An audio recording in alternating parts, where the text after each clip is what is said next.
Tapi ketika dia memperbarui diri dia, itu akan terjadi sebuah kolaps. Nah, ketika itu kolaps, manusia pasti punah dulu. Bumi kan bisa menyelamatkan dirinya sendiri. Iya, tapi kitanya juga punah pada saat bumi menyelamatkan dirinya.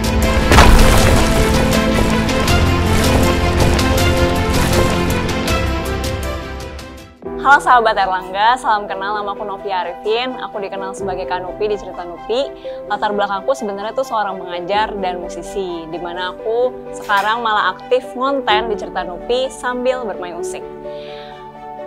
Berawal dari sahabat aku yang datang ke rumahku, ia meminta sebuah tisu. Lalu aku kasihnya tuh banyak banget karena di rumahku tuh diajarin kalau seseorang butuh sesuatu kita berikan yang terbaik. Nah di situ aku jadi kayak dimarahin, dibetein, tapi aku nggak ngerti saat itu. Lalu lanjut sahabat yang sama yang ngajak aku untuk nonton sebuah dokumenter berjudul Pulau Plastik. Di situ aku kayak baru sadar setelah nonton, aku kaget ternyata sampah aku selama 25 tahun itu tidak hilang.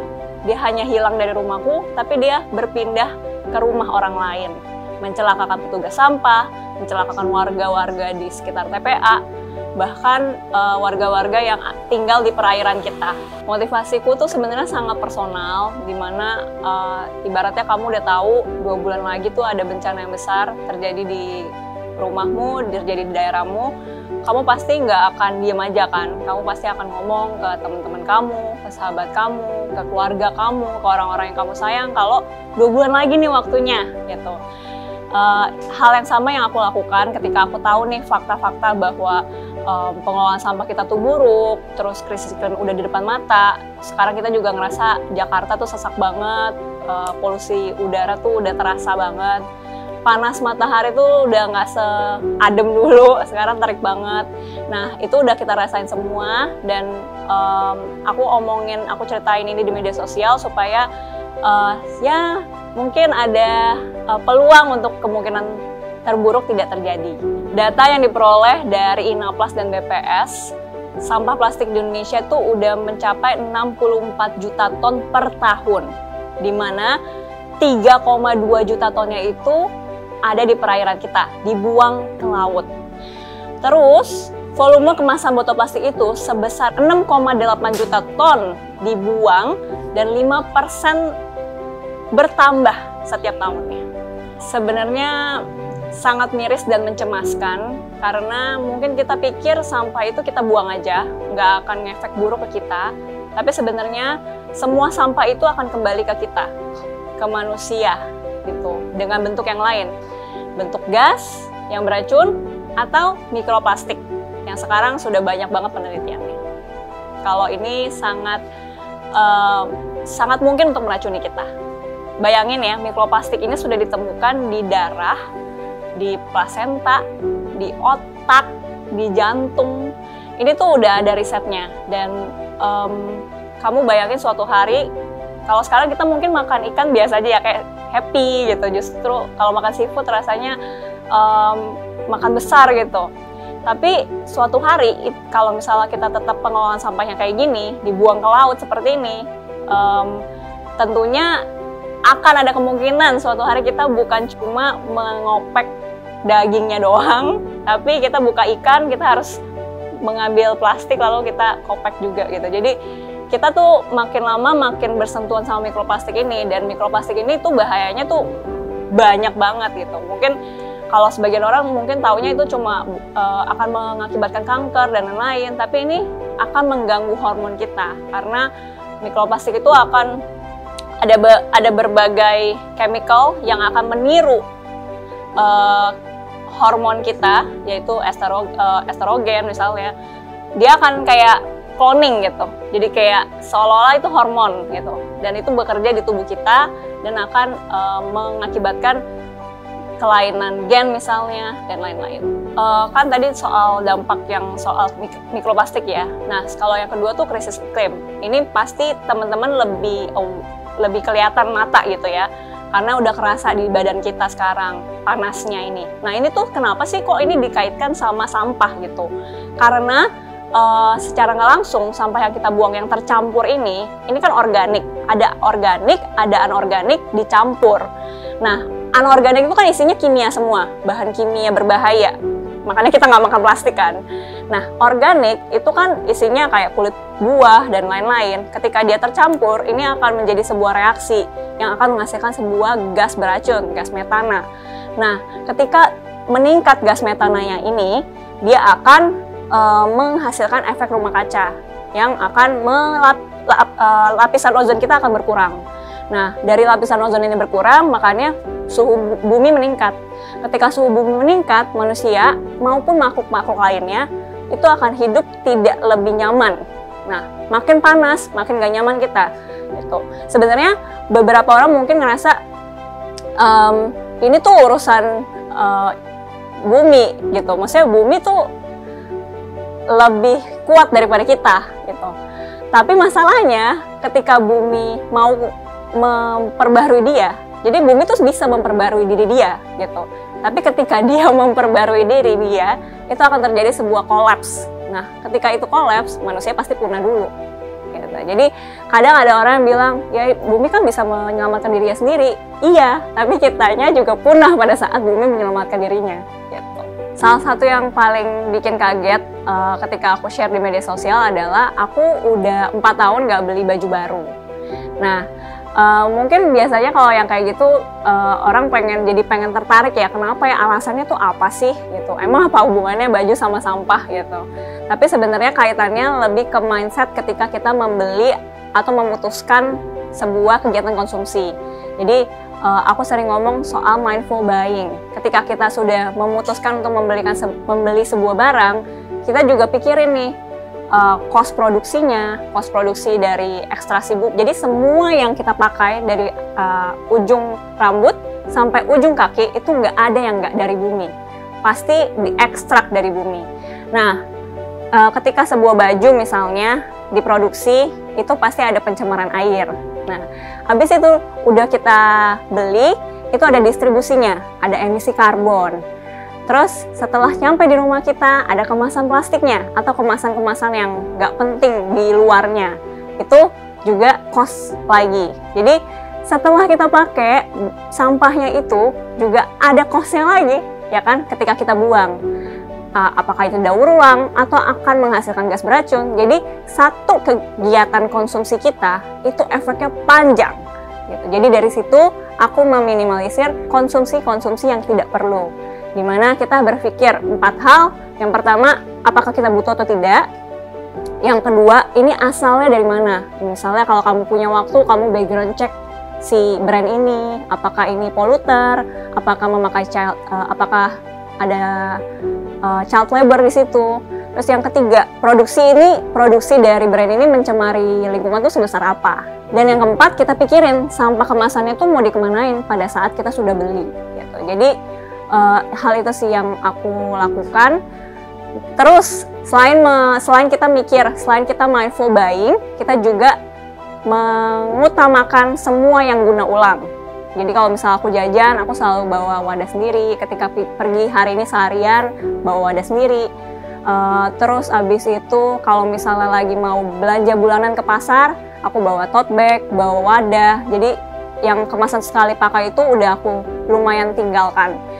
Dan bisa memilih misalnya mau stok gula, mau stok garam, bisa memilih toko-toko yang bisa kita belinya itu pakai wadah sendiri gitu. Jadi sebisa mungkin mengutamakan guna ulang, kayak misalnya men's pad, mengganti pembalut sekali pakai dengan men's pad atau men's cup, seperti itu. Lalu untuk soal sampah yang tadi sudah dibahas agak panjang, soal sampah organik dan anorganik, tentunya di rumah aku tidak mencampurnya, jadi aku memilahnya. Kalau organik aku kompos di rumah, dan kalau anorganik aku pilah, lalu aku setor ke bank sampah terdekat. Terus ini hal yang mungkin paling sering dilupakan, yaitu merawat barang yang sudah ada di rumah. Jadi kadang-kadang kita beli tapi kita nggak rawat. Ini akan memperpendek umur dari barang itu kan, kalau misalnya kita nggak merawatnya. Nah, kalau udah memperpendek umur, kita pasti beli lagi. Selain itu boros, itu juga boros untuk sumber daya bumi kita. Lalu yang terakhir adalah mindful sama penggunaan sumber daya yang kita miliki gitu. Misalnya kayak listrik, ini hal-hal yang kecil mungkin sering terlupa, lagi gosok gigi misalnya, kita kayak biarin airnya mengalir gitu aja, padahal kita bisa matiin gitu. Terus kayak listrik di rumah, lampu, ada lampu yang misalnya nggak perlu nyala, kita matikan. Seperti itu sih, jadi lebih mindful terhadap konsumsi kita sampai aktivitas-aktivitas sehari kita. Sebenarnya kalau aku lihat generasi muda sekarang tuh cukup peduli sama hal ini. Tapi sedihnya media sosial ataupun algoritma kita kadang-kadang tidak merata ya. Jadi kayak media tuh nggak benar-benar menyampaikan bahwa fakta-fakta ini tuh ada di depan mata kita secara masif gitu. Karena sebagai aku atau mungkin teman-teman yang lain, sahabat Erlangga sendiri yang mungkin tinggal di kota, kita tuh sama sekali nggak pernah lihat gitu keadaan TPA kita tuh segunung apa gitu. Terus beda sama warga-warga yang memang ada di sekitarnya, mereka jelas tahu keadaan sampah kita tuh sudah seperti apa gitu. Bahkan kayak baru harus darurat dulu, baru masyarakat tuh ngeh gitu. Kayak kemarin Bandung darurat sampah, baru warga-warga tuh terpaksa harus memilah sampah mereka karena udah nggak bisa diangkut lagi ke TPA gitu. Dan itu udah di depan mata kita, tinggal nunggu aja nih kita masih mau terusin gaya hidup seperti ini atau enggak. Nah, ketika fakta-fakta ini semakin banyak diperdengarkan, maka pasti generasi muda kita pasti mau untuk ikut serta. Nah, kalau misalnya dari pemerintah maupun dari teman-teman media nggak mau lebih masif lagi nih untuk mengutarakan ini, maka awareness ini nggak ketahuan. Makanya sekarang saya sangat bersyukur dengan adanya campaign Love the Earth ini, karena hal ini tuh nggak bisa dilakukan sendirian. Kalau aja ada campaign-campaign seperti ini semakin banyak, maka makin banyak nih kesadaran kolektif kita untuk mengurangi kemasan sekali pakai dan meningkatkan inisiatif untuk gaya hidup berkelanjutan semakin banyak nih. Gitu. Ya, sangat penting buat generasi muda mulai untuk aware, dan aku juga pengen juga sebenarnya generasi-generasi yang kayak udah aku atau generasi tua kita juga mau mengubah diri, mengubah kebiasaan, karena sebenarnya masalah sampah hari ini juga diproduksi dari generasi sebelumnya kan gitu. Ada baiknya kalau orang-orang yang segenerasi sekarang maupun yang udah lebih tua juga mau berubah gitu. Tapi untuk yang generasi muda kadang-kadang lebih mau membuka diri dan lebih open minded untuk bisa mengubah kebiasaannya. Nah, yang mudah, yang sering aku bilang adalah mulai dari apa yang paling mudah buat kamu. Misalnya, yang paling mudah adalah untuk membawa kemasan satu botol gitu. Misalnya hari ini aku mau belajar untuk tidak membeli air putih kemasan. Ya udah, lakukan itu aja dulu. Lakukan itu aja dulu. Jadi, lakukan itu dulu, baru nanti ke step berikutnya. Jadi nggak harus kayak aku dan suami yang udah kayak ngompos, pilah sampah. Kayaknya kalau untuk orang yang pertama kali denger hal itu kayaknya ribet banget gitu. Itu kayak bukan hal yang mau aku lakukan dalam hidup aku. Tapi ketika udah mulai satu-satu, bawa wadah dulu, terus misal belanja udah mulai nggak menerima plastiknya, lalu misal kalau di pasar mungkin masih sering banget kan ya kita beli, terus ada plastik gitu. Oh, mungkin di supermarket udah banyak yang di Jakarta udah dilarang gitu. Jadi mulai dari yang paling mudah, yaitu membawa wadah-wadah guna ulang, plus ketika kita mau beli, kita juga tanya kepada diri kita benar-benar butuh atau cuma sekedar karena tuntutan sosial gitu. Kayak misalnya mau beli baju ya karena baju yang kemarin udah dipakai di Instagram di foto yang ini gitu. Jadi itu kadang-kadang bikin kita jadi konsumtif dan malah jadi nyampah segitu banyak yang mestinya nggak perlu keluar.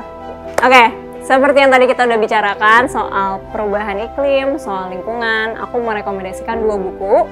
Yang pertama itu Apa Itu Perubahan Iklim, dan yang kedua Aku Pahlawan Lingkungan.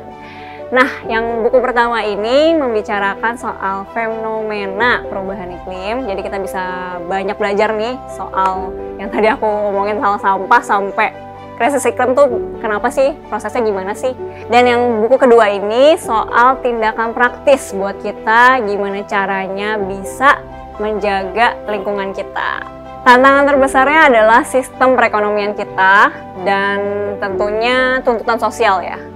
Kalau tuntutan sosial tadi udah sempat aku mention di depan, tapi kalau soal sistem ini adalah hal yang bikin orang ngerasa gaya hidup zero waste ini atau gaya hidup berkelanjutan ini ribet.